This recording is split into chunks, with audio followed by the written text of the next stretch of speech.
नमस्कार दोस्तों, बहुत बहुत स्वागत है आप सभी का मेरे चैनल पर। आशा करती हूँ आप सभी बहुत अच्छे होंगे।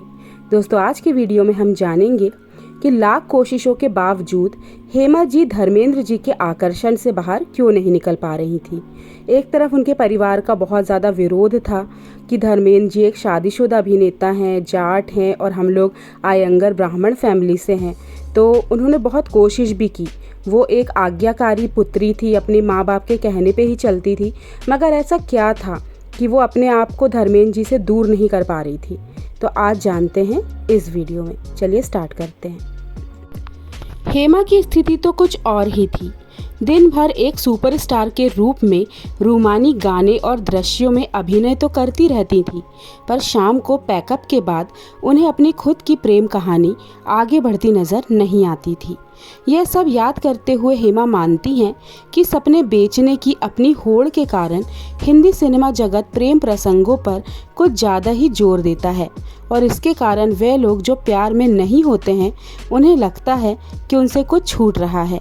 अपनी हम उम्र बाकी सभी लड़कियों की तरह हेमा के अंतर्मन में भी सपनों के एक राजकुमार की छवि अंकित थी और धर्मेंद्र इस कसौटी पर एकदम खरे उतरते थे।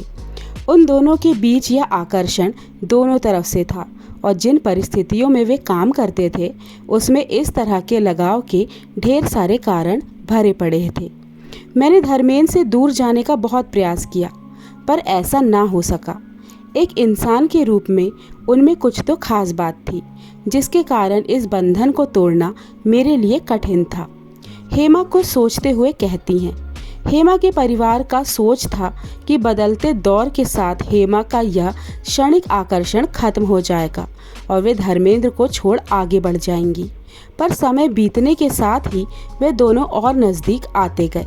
हेमा अपनी भावनाओं को परिवार के साथ अभिव्यक्त करने में सफल नहीं हो पा रही थी। मैं नहीं जानती कि कितने लोग इस बात पर यकीन करेंगे, पर सच मानिए मैंने उनसे शादी करने के बारे में कभी सोचा ही नहीं था। आज भी मैं यह नहीं कह सकती कि जो कुछ भी हुआ क्या वही सर्वोत्तम विकल्प था। कोई भी सोच समझकर प्यार में नहीं पड़ता, यह बस हो जाता है। जब भी मैं अपने जीवन साथी के बारे में सोचती थी तो हमेशा उन्हीं की तरह किसी अन्य पुरुष की कल्पना करती थी, आकर्षक, सुदृढ़ और शांत मुखड़े वाला। पर यह व्यक्ति कभी धर्मेंद्र नहीं होते, पर शायद नियति का तय किया हुआ था कि वह व्यक्ति धर्मेंद्र ही होंगे।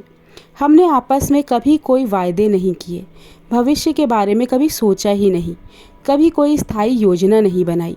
वास्तव में यह पारंपरिक तरीके का प्रेम था ही नहीं। उनकी फ्लर्ट वाली छवि हो सकती है, पर उन्होंने मेरे साथ कभी फ्लर्ट किया ही नहीं और ना मैंने ऐसा कुछ किया। मैं तो जानती ही नहीं थी कि फ्लर्ट कैसे किया जाता है। मैं सिर्फ यह जानती थी कि उनके साथ रहने, उनके साथ बात करने में मुझे खुशी मिलती है और यह खुशी ही मेरे लिए सब कुछ थी। मेरा इरादा कभी किसी को पीड़ा पहुंचाने का नहीं था, वे स्पष्ट तौर पर स्वीकार करती हैं। जैसे कि दोस्तों कहा जाता है, इश्क पर जोर नहीं। ये बात बिल्कुल सटीक बैठती है हेमा जी और धर्म जी में। दोनों में प्यार हो गया, ना चाहते हुए भी दोनों एक दूसरे के आकर्षण में बंधते चले गए।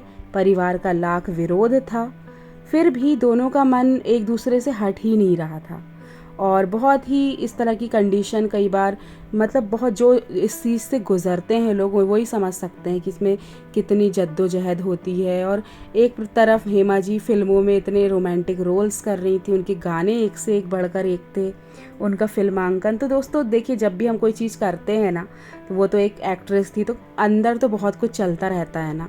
और सही बात है, बेचारी ऊपर से कुछ शो कर रही हैं, अंदर ही अंदर उनके अंदर खुद ही उनका प्यार सफ़र कर रहा है ना।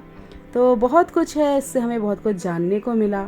वो एक बहुत ही एक अच्छी आज्ञाकारी ओबीडियंट डॉटर थी, तो एक प्रकार से एक तरफ अपने परिवार को भी दुखी नहीं करना चाहती थी, दूसरी तरफ अपने दिल के हाथों मजबूर थी।